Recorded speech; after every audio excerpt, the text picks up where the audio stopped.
અત્યારે આ જે કથા ચાલે છે ને, આનું જે વાવેતર થાય છે અત્યારે, આ જે સંસ્કારની ખેતી થઈ રહી છે, એની જે નીપજ હશે સમાજમાં, વ્યક્તિમાં, એની કિંમત રૂપિયા પૈસાથી થાય એમ નથી. ધન ધાન્ય સમૃદ્ધિ રહે આપણા સૌના જીવનમાં, એવું આપણે ઈચ્છીએ છીએ. અને સાધુ સંતો, તમારે ત્યાં યજ્ઞ યાગાદિ પૂજા પાઠ માટે પધારતા બ્રાહ્મણો પણ તમને એ જ આશીર્વાદ આપે છે. ધન ધાન્ય સમૃદ્ધિરસ્તુ, ઐશ્વર્યમસ્તુ, બલમસ્તુ, રિપુક્ષયોસ્તુ, વંશે સદૈવ ભવતામ હરિભક્તિરસ્તુ. સ્વસ્ત્યસ્તુતેર કુશલમસ્તુ, ચિરાયુરસ્તુ, ગો વાજી હસ્તી ધન ધાન્ય સમૃદ્ધિરસ્તુ. ગો એટલે ગાયો, વાજી એટલે ઘોડા, હસ્તી એટલે હાથી. તમારું ગૌધન ખૂબ વધે. તમારે ત્યાં ઘોડા હોય, અશ્વ છે ને, એ પણ એક સમૃદ્ધિનું પ્રતીક છે. અને માત્ર સમૃદ્ધિ નહીં, પ્રગતિનું પ્રતીક છે. માત્ર સમૃદ્ધિ અને પ્રગતિ નહીં, ઘોડા એ જબરજસ્ત ઉત્સાહ અને સ્ફૂર્તિનું પ્રતીક છે. એટલા માટે આ એન્જિન હોય ને, એનો જે પાવર હોય એને હોર્સ પાવર કહે છે. એ ઉર્જા, ઉત્સાહ, સ્ફૂર્તિનું પ્રતીક છે. જૂના જમાનામાં એટલા માટે ઘોડા રાખતા જ, આજે ઘણા રાખે છે. અમારે તે સાંદીપની સાથે જોડાયેલા અમારા પ્રેમી ક્ષત્રિય ભાઈઓ કહે છે, ભાઈ શ્રી ઘોડા રાખો તમે સાંદીપનીમાં, અમે મોકલાવીએ. ખાલી સલાહ નહીં, અમે મોકલાવીએ ત્યાં, તમે ઘોડા રાખો. ગાયો તો તમારે ત્યાં છે જ, ઘોડાય રાખો. જે સમૃદ્ધ હોય એને ત્યાં ઘોડા, અશ્વ, ગો ગાયો હોય, ઘરની ગાયો, એની સેવા થતી હોય, એનું દૂધ. બાકી તો દૂધ પણ હવે એવા ભેળસેળિયા થઈ ગયા. તમે તમારે ત્યાં ગાયો રાખો અને એનું શુદ્ધ દૂધ પીવો.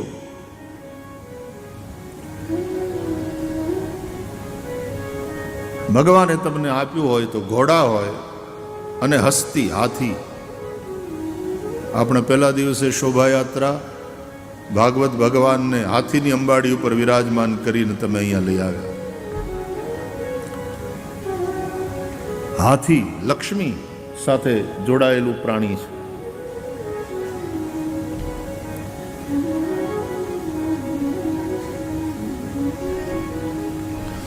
ગણેશ સાથે એનો સંબંધ છે. ગજાનન કહેવાય છે ગણેશજી. તો લક્ષ્મી, સમૃદ્ધિ, બુદ્ધિ. હાથી બહુ બુદ્ધિમાન પ્રાણી, યાદ બહુ રાખે હાથી. કોક એને નડ્યો હોય ને તોય ન ભૂલે. હાથી બહુ યાદ રાખે.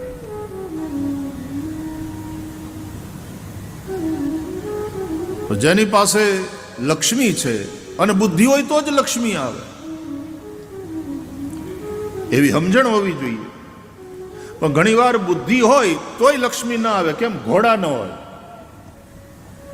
સ્ફૂર્તિ નહીં, ઉત્સાહ નહીં, કામ કરવાની ધગશ નહીં, એટલે હાથી ઘોડા. આ ભગવાન કૃષ્ણનું પ્રાગટ્ય થાય છે ભાગવતમાં, ત્યાં તે આપણે નંદ કે આનંદ ભયો જય કનૈયા લાલ કી, હાથી ઘોડા પાલકી. ત્યાં આપણે હાથીને ઘોડાને સાંકળ્યા છે. હાથી ઘોડા પાલકી જય કનૈયા લાલ કી, યશોદા કો લાલો ભયો જય કનૈયા લાલ કી.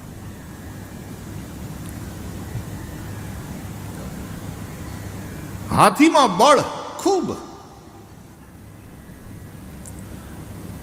પણ સ્ફૂર્તિની વાત આવે ત્યારે ઘોડો. સંપત્તિમાં બળ છે, પૈસામાં બળ છે. Money is power. અને આજે તો પૈસા હોય તો લોકો તમને પૂછે, ઓલું છે ને નાણાં વગરનો નાથીઓ ને નાણે નાથા લાલ. એક ગામમાં એક રહેતો હતો નાથીઓ. તે બચાડો હાવ ગરીબ માણસ, જેને ત્યાં પ્રસંગ હોય ત્યાં જઈને ઊભો રહે અને બધાય આમ અધિકારથી નાથિયાને કામ આપે. એ નાથિયા પધારી કરા મહેમાનો માટે. એ નાથિયા મહેમાન આવ્યા પગ દાબ. એ નાથિયા જા માણહુરભાઈ ત્યાંથી બુંગણ લઈ આવે. અને નાથીઓ દોડી દોડીને બધાનું કામ કરે.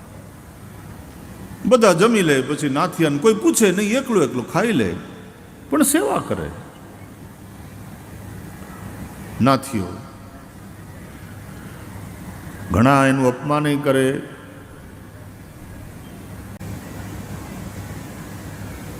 બાકી નાથિયાને કોઈ પૂછે નહીં, પણ નાથીઓ બધાનું કામ કરે. કરેલું ક્યારેય નિષ્ફળ જતું નથી, યાદ રાખજો. તમે સારા ભાવથી જે કંઈ સારું કામ કર્યું એનું ફળ મળે મળે ને મળે. નહીં કલ્યાણ કૃત કશ્ચિત દુર્ગતિમ તાત ગચ્છતિ. આ ભગવદ્ ગીતાનું વાક્ય છે.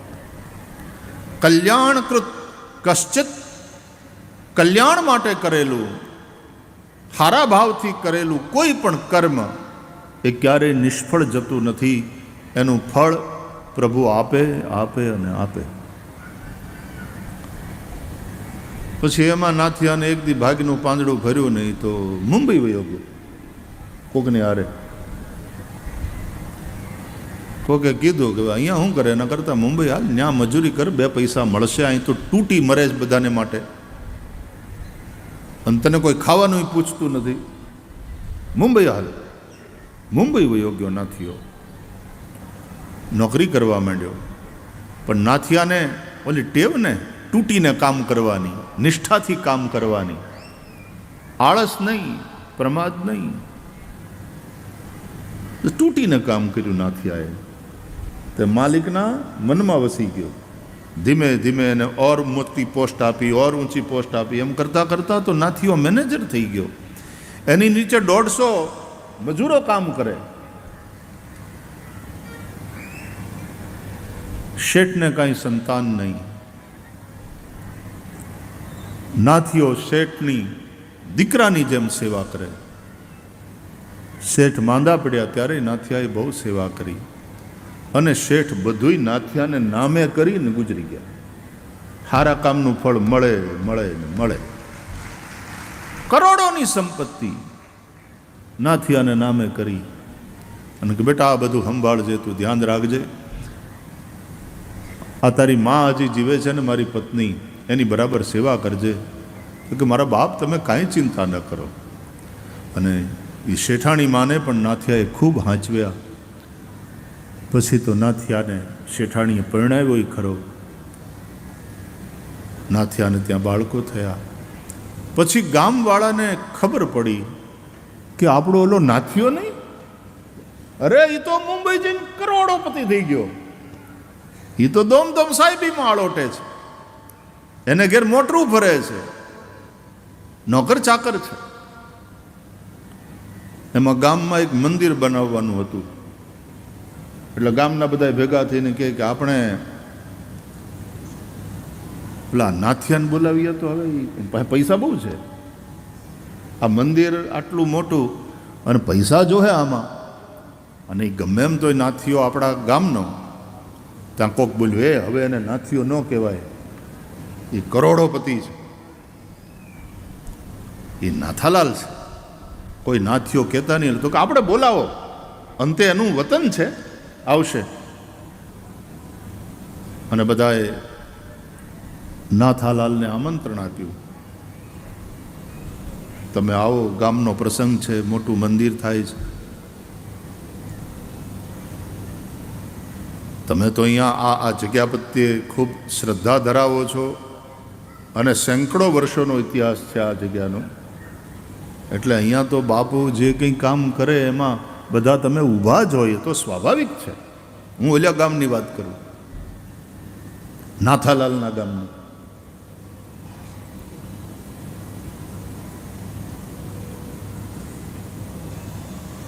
આમંત્રણ આપ્યું કે તમે આવો, તમે આવો, તમે આપ પધારો.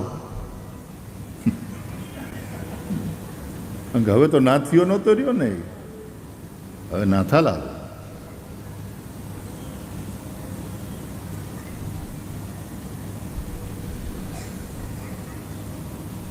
એટલે નાથિયાને પોતાનું ગામ યાદ આવ્યું, પોતાનું વતન યાદ આવ્યું. ને આવું સારું રૂડું કામ થતું હોય તો ભગવાને મને આપ્યું, મારે કંઈક દેવું જોઈએ એમાં. કે હા બાપા, જરૂર આવીશ. અને એ નાથાલાલ પત્ની સાથે એરોપ્લેનમાં ઉતર્યા નજીકના એરપોર્ટ ઉપર. 2-5 ગાડીઓ, એના સેક્રેટરીઓ આજુબાજુ, અને આખો કાફલો ગામમાં આવ્યો. આખું ગામ હણગારેલું. ગામે નાથાલાલનું સ્વાગત કર્યું, હામૈયા થયા. નાથાલાલે બહુ મોટી રકમ આપી અને એમ કીધું કે તમે ચિંતા નહીં કરો, આ મંદિર આ પૂરું થઈ જશે આપણા ગામનું. એ સિવાય બીજી કંઈ સેવા હોય તો કયો. અને પછી જ્યાં જાય ત્યાં બધાએ જેને ઘેર નાથિયાએ તૂટીને કામ કર્યું હતું ને એ બધા પધારો પધારો, નાથાલાલ પધારો, નાથાલાલ પધારો. અમારે ઘેર ચા પાણી કરવા તો આવો. ત્યાં કોક કે અમારે ઘેર જમવાનું રાખો. નાથાલાલ, નાથાલાલ, નાથાલાલ. અને નાથાલાલ બધાને આમ હાથ જોડે કે હું નાણાં વગરનો હતો ત્યારે આ ગામમાં નાથિયો હતો, અને હવે નાણાં થયા એટલે બધાએ નાથાલાલ, નાથાલાલ, નાથાલાલ. અને એમાં એ ક્યાંકથી જાતા હતા નાથાલાલ ગામમાં, અને એમાં એક ડોહી જૂના, જે આવું કંઈક થાય ને ત્યારે આ નાથિયાને એમ કહેતા કે નાથિયા બટા તું ઢળડાઈ મરે છે હવે, તે ખાધું કે નહીં બટા કંઈ, પેલા તું ખાઈ લે. એ ડોહી ભાળી ગયા ને ત્યાં આમ મોઢા ઉપર તો હવે કરચલીઓ પડી ગયેલી, દાંતે મોઢામાં હતા નહીં, લાકડી. અને આમ નેજવું કરી અને નાથિયો કે નહીં, અને નાથિયાના આંખમાંથી જ્યાં હુડા ધડધડ તોડતા જાય. ઈ ડોહીને નાથિયાએ સાક્ષાત દંડવત કર્યા.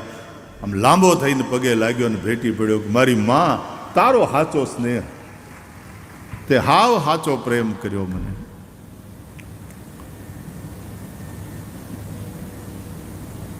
પૈસા તો હોવા જોઈએ ને ગૃહસ્થ માણસે કમાવા જોઈએ, નહીં તો નાણાં વગરનો નાથિયો અને નાણે નાથાલાલ.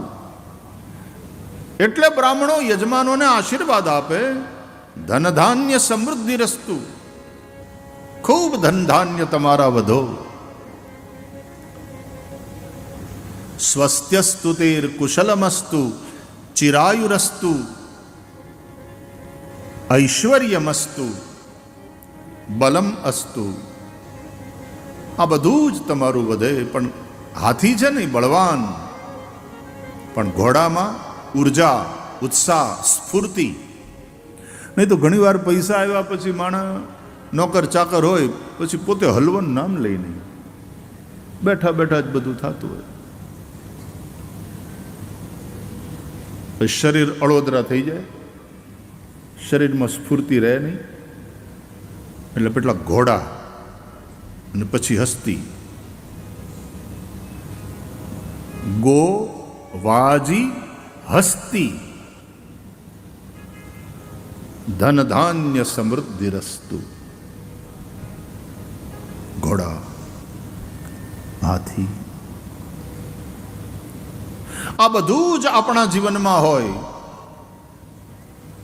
ઐશ્વર્ય હોય. ઐશ્વર્ય એટલે આમ તો ઐશ્વર્ય હોય, પણ ઐશ્વર્યનો અર્થ તમારી સમાજમાં એવી પ્રતિષ્ઠા હોય, તમારું સમાજમાં એવું વજન હોય કે તમારી વાતને સમાજ ટાળે નહીં,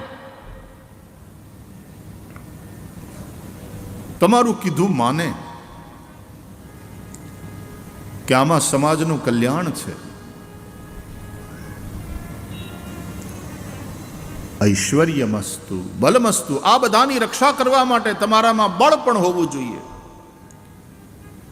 પણ એ બધાયથી વધીને બ્રાહ્મણો જે આશીર્વાદ આપે, ઋષિઓ આપણને જે આશીર્વાદ આપે, એ બહુ મહત્વના છે. અને એ કહે છે કે આ બધું હોવા છતાં જો એક વસ્તુ નહીં હોય તો આ બધુંય નકામું. અને એ શું? બોલે વંશે સદૈવ ભવતામ હરિભક્તિરસ્તુ. તમારા વંશમાં સદૈવ હરિભક્તિ રહે. કાળિયો ઠાકર તમને વાલો લાગે, દ્વારકાનાથમાં તમને ખૂબ શ્રદ્ધા અને ભાવ રહે,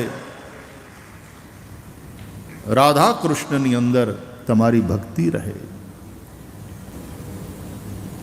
આ ધર્મનિષ્ઠા, આ ભક્તિભાવ,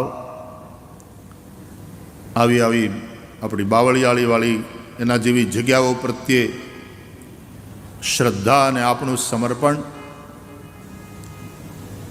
એ આપણને ટકાવી રાખે છે, મજબૂતીથી ટકાવી રાખે. કારણ કે સંસાર છે, એમાં હારા નરસા દિવસો આવે.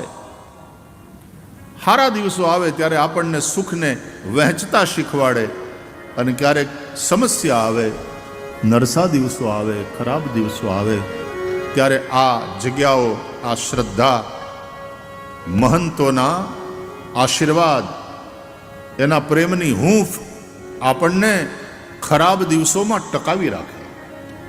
કે મારા વાલા, ચિંતા કરતો નહીં, ઠાકર જેવો ધણી બેઠો છે. થોડા દિવસ આ તો વાદળા વિખાઈ જાય બાપા, સુખનો સૂરજ નીકળશે. તું ઠાકરમાં વિશ્વાસ રાખ, શ્રદ્ધા રાખ.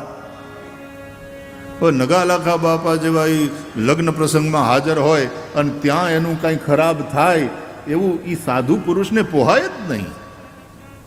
તમારો સદગુરુ તમારી ચિંતા તમારા કરતા વધારે કરે છે. તમે સુખમાં હોય ત્યારે તમારો સદગુરુ તમારી ચિંતા કરે કે સુખમાં ક્યાંક છકી ન જાય, આનો પૈસો ખોટે માર્ગે ન જાય, વ્યસન અને વ્યભિચાર તરફ ન વળી જાય. એટલે સુખમાં તો સદગુરુ તમારા ઉપર વધારે ધ્યાન રાખે, નજર રાખે કે આની ગાડી ફગી ન જાય. અને દુઃખની અંદર તમને હાથ જાલી, તમને ટેકો આપીને તમને સંભાળી લે, તમને તૂટવા ન દે, તમને વિખરવા ન દે. એટલા માટે આવી જગ્યાઓ, આવા સાધુ સંતો, મહંતો, એના પ્રત્યે આપણી જે શ્રદ્ધા છે એ બહુ અગત્યની છે. એને કારણે જ જીવન ટકી રહે છે. તો આ જે જમીન છે એ આમ નથી વાવી. આના બધા માલિકોએ, પધારો સ્વામી, પ્રણામ પ્રણામ. આમ વાવી નથી. એ એટલા માટે નથી વાવી કે આવું સારું અહીંયા કામ થવાનું છે, તો હવે અહીંયા આ કથા દ્વારા, આ કાર્યક્રમ દ્વારા સંસ્કારની ખેતી થશે. બીજી બધી સમૃદ્ધિ તો હોય આપણા જીવનમાં, પણ સંસ્કારની સમૃદ્ધિ એ સૌથી અગત્યની વસ્તુ છે. લુગડા ફાટલા હશે તો એટલા ભૂંડા નહીં લાગીએ, પણ સંસ્કાર ફાટલા હશે તો બહુ ભૂંડા લાગશે. આવી બધી જગ્યાઓ, એના દ્વારા ઉજવાતા આવા ઉત્સવો એ સમાજને, વ્યક્તિને સંસ્કારથી સમૃદ્ધ રાખે છે. ધર્મ એટલે શું? ધ્રિયતે ઇતિ ધર્મ, ધારણા ધર્મ મિત્યાહુ. જો મોટર કાર તમે હલાવો ને તો એમાં લીવર હોય, એક્સલરેટર, અને બ્રેક પણ હોય. ક્લચ તો હોય કે ન હોય, કારણ કે હવે તો ઓટો ગેરવાળી ગાડીઓ, એવું છે ને ભરત, ઓટો ગેરવાળી ગાડી હોય તો ક્લચની જરૂર નહીં ને, પણ લીવર અને બ્રેક તો હોય જ. આ ધર્મ છે ને એ બંનેનું કામ કરે, લીવરનું પણ અને બ્રેકનું પણ. લીવર આપો ને એટલે ગાડી ભાગે, એને કહેવાય વિધિરૂપ ધર્મ. અને બ્રેક એટલે નિષેધરૂપ ધર્મ.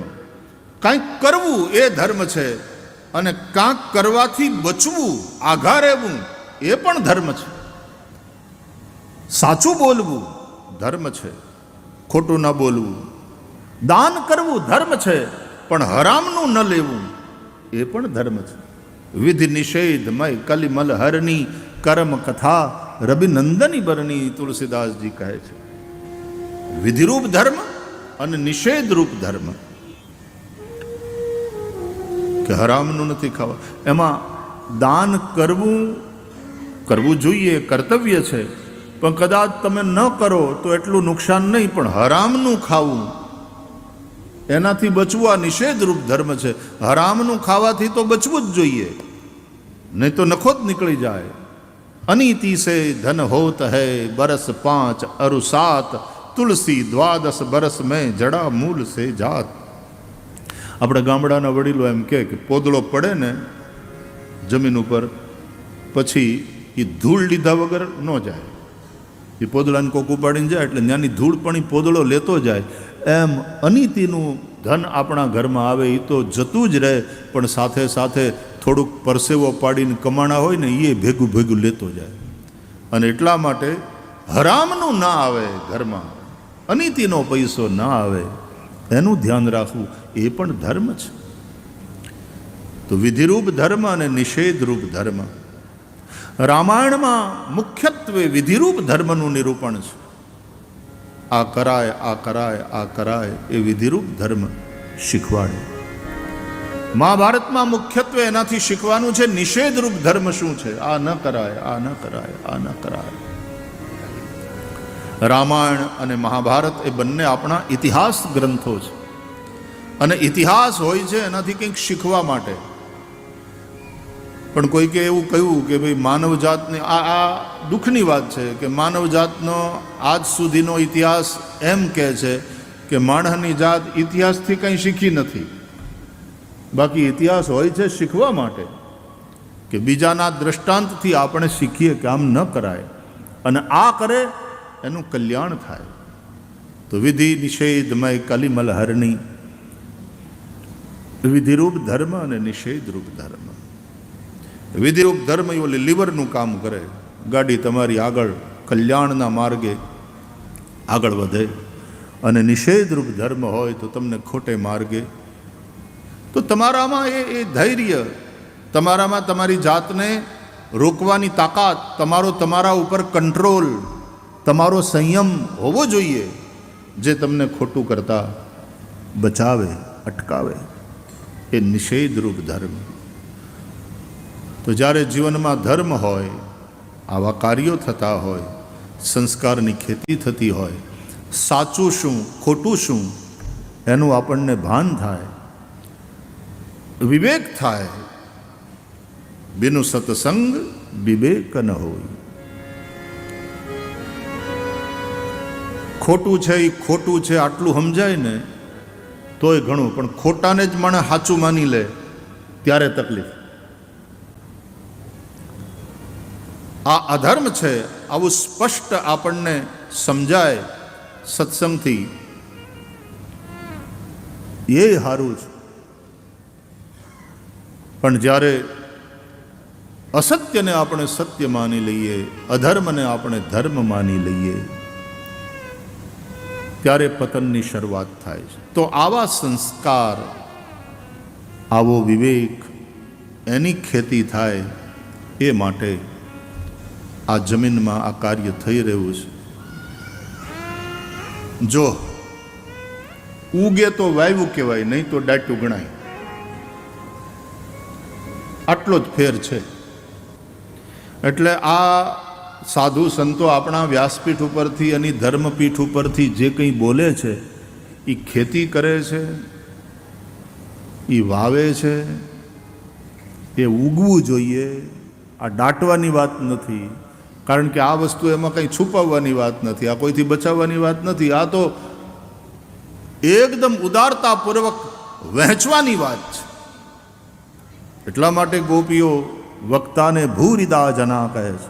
તવ કથામૃતમ તપ્ત જીવનમ કવિભિરીડિતમ કલ્મષાપહમ શ્રવણ મંગલમ શ્રીમદાતતમ ભુવિ ગૃણંતિ તે ભૂરિદા જના. ભૂરી એટલે ખૂબ, અને દા એટલે દેવાવાળા. ખૂબ દેવાવાળા ઉદાર દાતાઓ છે આપણા સાધુ સંતો. એ આ સંસ્કારની ખેતી કરે, આ બીજ વાવે છે. અને તમારા જેવા બધા આ ઉપજાઉ જમીન છે, આ ફળદ્રુપ જમીન છે. ભગવદ્ ગીતામાં પણ આ શરીરને ક્ષેત્ર કહ્યું છે ભગવાને. આ ખેતર છે. ઇદમ શરીરમ કૌંતેય ક્ષેત્રમિત્ય વિધીયતે. આ શરીર છે એ ક્ષેત્ર છે. એટલે મનથી કથા સાંભળો. આ ખેતર છે ને એની અંદર આ સંસ્કારની ખેતી થઈ રહી છે, અને આવી ફળદ્રુપ જમીનમાં એ જરૂર ઉગશે.